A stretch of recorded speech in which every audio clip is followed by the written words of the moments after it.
केदारनाथ यात्रा मार्ग गौरीकुंड से सोनप्रयाग की तरफ पहाड़ी से सड़क पर बोल्डर्स, मलबा पत्थर आने से सड़क व पैदल मार्ग आवागमन हेतु पूरी तरह से बाधित हो गया था। मार्ग के खुलने तक केदारनाथ धाम से वापस आ रहे यात्रियों को वैकल्पिक पैदल मार्ग तैयार कर सुरक्षा बलों व प्रशासनिक अधिकारियों की उपस्थिति में आपसी समन्वय के साथ निकाले जाने की कार्रवाई शुरू की गई। जिला अधिकारी प्रतीक जैन ने बताया कि बीते रोज कुल 2179 श्रद्धालुओं को सुरक्षित उनके गंतव्य हेतु भेजा गया था। आज सुबह से सभी टीमों के द्वारा आपसी समन्वय स्थापित करते हुए गौरीकुंड में रुके तथा केदारनाथ धाम से वापस आ रहे यात्रियों को उस स्थान से पार कराए जाने की कार्रवाई शुरू की गई है। आज प्रातःकाल से अब तक कुल 950 श्रद्धालुओं को वैकल्पिक रास्ते से उनके गंतव्य के लिए प्रस्थान कराया गया है। वहीं बाधित चल रहे मार्ग को संबंधित कार्यदायी संस्था के स्तर से खोले जाने की कार्रवाई गतिमान है तथा आज भी मार्ग के खुलने के आसार नहीं है।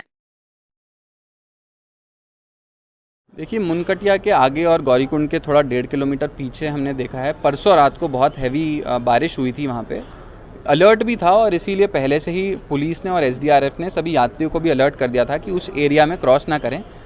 इसी वजह से, बारिश की वजह से वहाँ पे बहुत हैवी लैंडस्लाइड भी देखने को मिला, जिसकी वजह से हमारा जो रास्ता है गौरीकुंड तक का वो कम्प्लीटली कट ऑफ हो गया है। जैसे ही हमारे को पता चला कि रास्ता कट ऑफ हो गया है तो कल ही हमने सभी यात्रियों को भी सूचित कर दिया था और मीडिया के माध्यम से सभी लोगों को ये सूचना प्रसारित कर दी थी कि यात्रा अब 2 दिन के लिए हॉल्टेड रहेगी।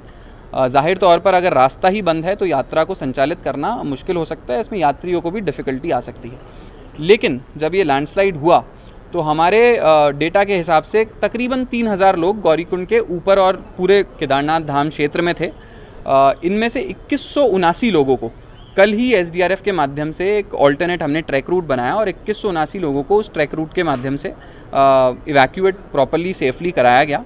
उसी तरह से आज अगर सुबह से देखें तो सुबह से भी एसडीआरएफ और पुलिस की टीम वहाँ पे तैनात है और सुबह से लेकर अब तक करीब 5 घंटे में हमने 800 से ज़्यादा यात्रियों को और इवैक्यूएट कर लिया है।